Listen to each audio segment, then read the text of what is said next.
Hello, this is my first video on YouTube. और इसमें मैं आप लोगों को जो हॉलीडे का होमवर्क मिला है विंटर वैकेशन, उसका सॉल्यूशन मैं लेके आया हूँ ताकि छुट्टी में आप लोग होमवर्क भी करते रहें और अपना काम भी निकलता रहे। तो पहला क्वेश्चन इसमें लिखा है कि भारतीय संविधान को अपनाने की तिथि लिखिए। भारतीय संविधान को यानी कि कब अपनाया गया था। बन के तैयार हो गया था 26 नवंबर 1949 को, लेकिन लागू हुआ था यह 26 जनवरी 1950 को। तो इसको आप लोग सॉल्व करके लिख सकते हैं या तो फिर कहीं कॉपी में नोट्स बना के लिख सकते हैं जहाँ पे इसका सॉल्यूशन लिखे होंगे। दूसरा क्वेश्चन है, भारत का सबसे बड़ा राज्य क्षेत्रफल के अनुसार कौन सा है।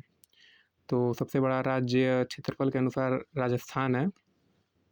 अपना उत्तर प्रदेश चौथे नंबर पे आता है, राजस्थान, और यूपी हमारा 4th नंबर पे आता है।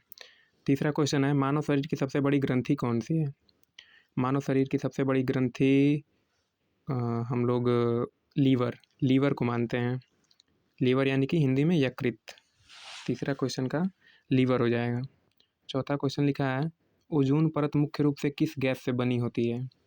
ओजोन गैस का फार्मूला होता है O3। ओजोन गैस का फार्मूला O3 होता है और ओजोन गैस से ही मिलके वो बनी होती है। हालांकि ऑक्सीजन का फार्मूला O2 होता है, लेकिन ओजोन का फार्मूला O3 होता है। फिर पांचवा क्वेश्चन दे रहा है इसमें कि भारत का राष्ट्रीय जलीय जीव कौन सा है। भारत का राष्ट्रीय जलीय जीव गंगा रिवर डॉल्फिन को मानते हैं। भारत का राष्ट्रीय जलीय जीव गंगा रिवर डॉल्फिन को मानते हैं। आप लोग लिख सकते हैं, पाँचवें का आंसर ऐसे।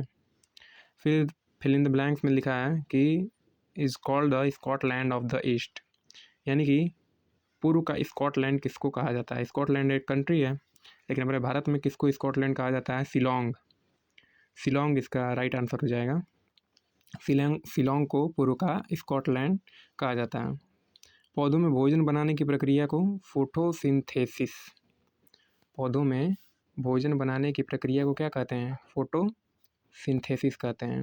ये फोटोसिंथेसिस, जैसे पौधे भोजन बनाते हैं ना, तो पत्तियों में भोजन बनता है। क्लोरोफिल, सूर्य के प्रकाश, कार्बन डाइऑक्साइड की उपस्थिति में इसका फार्मूला होता है 6CO2 + 6H2O in the presence of chlorophyll and sunlight बनता है ग्लूकोज, बनता है 6C6H12O6 + 6O2 बनता है। और नहीं, इसमें क्या होता है कि ऑक्सीजन गैस रिलीज होती है, ठीक है। ग्लूकोज बनता है और ऑक्सीजन गैस रिलीज होती है। भारत की पहली महिला राष्ट्रपति प्रतिभा देवी सिंह पाटिल थी, और वर्तमान राष्ट्रपति हैं ये मिसेस द्रौपदी मुर्मू, ठीक है। अगला क्वेश्चन है, पृथ्वी का सबसे बड़ा महासागर गहरा महासागर और बड़ा भी पैसिफिक ओशियन यानी कि प्रशांत महासागर को मानते हैं। अब अगला क्वेश्चन लिखा है section C, match the following, सही जोड़ी मिलाइए। तो ये मैच करने वाला नीचे दे दिया, हालांकि इसको बाहर इधर बगल में देना चाहिए था। ये जो मैच करने वाला हड़प्पा सभ्यता है, हड़प्पा सभ्यता का हम लोग किसे मिला देंगे, सिंधु घाटी से मिला देंगे, क्योंकि हड़प्पा सभ्यता जो विकसित हुई थी सिंधु नदी के किनारे, पूरी हड़प्पा सभ्यता को मानते हैं। हालांकि जो हड़प्पा शहर था वो रावी नदी के किनारे बसा हुआ था, और जो मोहनजोदड़ो शहर था वो सिंधु नदी के किनारे बसा हुआ था। लेकिन जब हड़प्पा सभ्यता की बात होगी तो वहाँ पे क्या हो जाएगा, पूरी सिंधु घाटी मान सकते हैं हम लोग उसको, क्योंकि हड़प्पा सभ्यता को ही सिंधु नदी घाटी सभ्यता कहते हैं। इंडस वैली सिविलाइजेशन आप लोगों को क्लास में बताया हूँ मैं। मानव का लाल ग्रह नहीं होना चाहिए यहाँ पे होना चाहिए कि सौरमंडल का लाल ग्रह।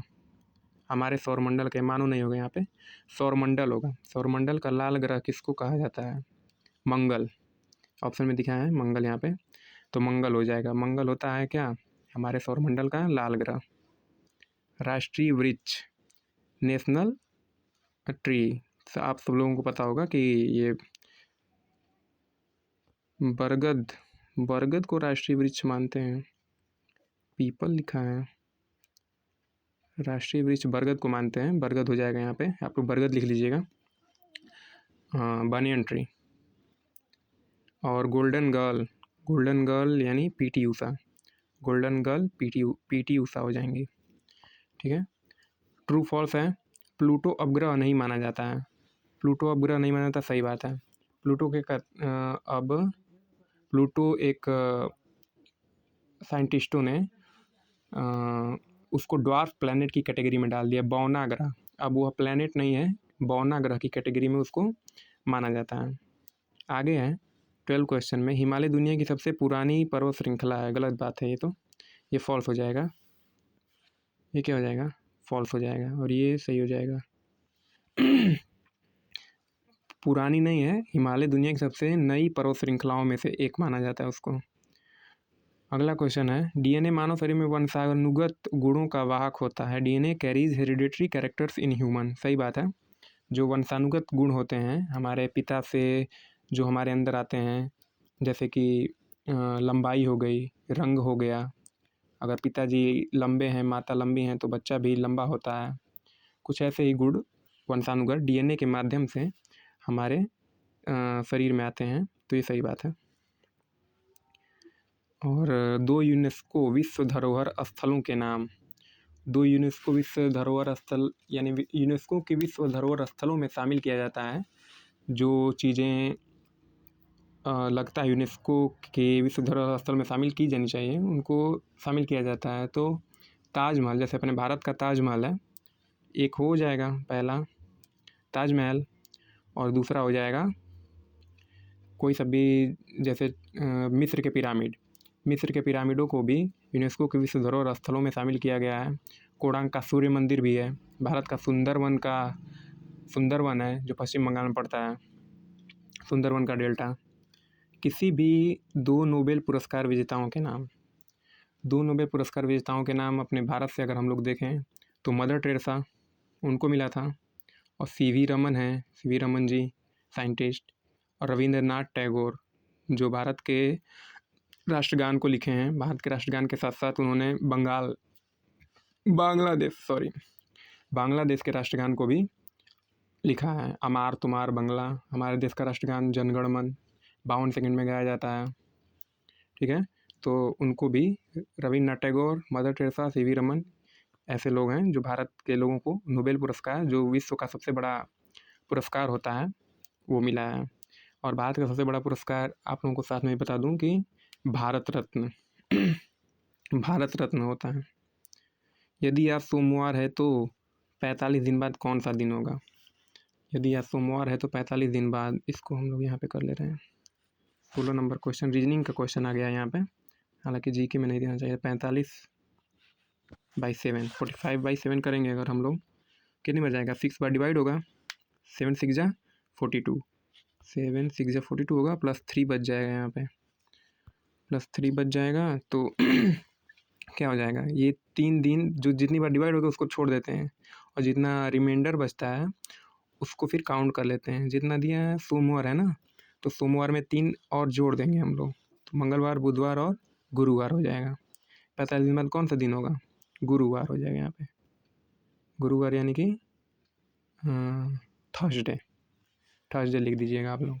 भारत के झंडे में अशोक चक्र में कितनी तीलियाँ हैं? 24, ये तो आप लोगों को पता ही होगा। हमारे झंडे में तिरंगे में अशोक चक्र में 24 तीलियाँ होती हैं। अगला क्वेश्चन, भारत के किसी एक वैज्ञानिक का चित्र बनाकर उसके बारे में 5 पंक्तियाँ लिखिए। तो ये तो आप कर ही लेंगे। कोई भी भारत के वैज्ञानिकों का नाम जगदीश चंद्र बसु हो गए, और भी जो वैज्ञानिक आप लोगों को पता होंगे उनका चित्र बनाइएगा और उनके बारे में 5 पंक्तियाँ लिख दीजिएगा। Thank you.